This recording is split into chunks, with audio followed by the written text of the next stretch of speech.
Second day നന്ദി ഹിൽസിലെത്തി. നന്ദി ഹിൽസിൽ എത്തിയപ്പോഴത്തേക്കും അത്യാവശ്യം നല്ല ലേറ്റ് ആയിട്ടുണ്ടായിരുന്നു. കാരണം ക്ലോസ്ഡ് ആണ് കാണിച്ചത്. നമ്മൾ കുറച്ച് വഴിയൊക്കെ തെറ്റിപ്പോയി. നമ്മൾ എത്തിയപ്പോഴത്തേക്കും നല്ല ലേറ്റ് ആയിരുന്നു. അപ്പോൾ 6:30 ആകുമ്പോഴത്തേക്കും ക്ലോസ് ടൈം എന്ന് പറഞ്ഞതുകൊണ്ട് ഞങ്ങൾ സ്പീഡിലാണ് നടന്നത്. ലൂക്കോസിനെ ഇച്ച തോളിലൊക്കെ വെച്ച് എടുത്തുകൊണ്ടാണ് നടന്നത്. മമ്മിയാണെങ്കിൽ നടക്കാൻ വയ്യാത്തതുകൊണ്ട് പതുക്കെ ഭയങ്കര സ്ലോ ആയിട്ട് ഏറ്റവും ബാക്കിൽ മമ്മിയായിരുന്നു. പപ്പയാണെങ്കിൽ നല്ല സ്പീഡിൽ ഏറ്റവും മുമ്പിൽ അടിച്ചിടുമായിരുന്നു. അവിടുത്തെ മരങ്ങളൊക്കെ കാണാൻ എന്ത് രസമായിരുന്നു എന്നറിയാം. പൂക്കളൊക്കെ നിലത്തൂടെയൊക്കെ വീണ് കിടക്കുമായിരുന്നു.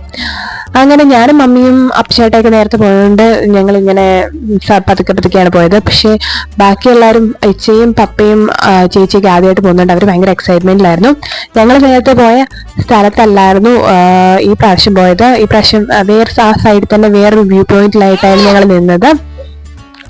അപ്പം ഞങ്ങൾ അങ്ങനെ ഞങ്ങളുടെ ഡെസ്റ്റിനേഷനിൽ എത്തിയിട്ടുണ്ട് ഗൈസ്. അപ്പോൾ അവിടെ നമ്മൾ കുറേ ഫോട്ടോസും വീഡിയോസൊക്കെ എടുത്തു. അപ്പം അടിപൊളിയായിരുന്നു. നല്ല വൈകിട്ടായത്തേക്ക് നല്ല കാറ്റൊക്കെ ഉണ്ടായിരുന്നു.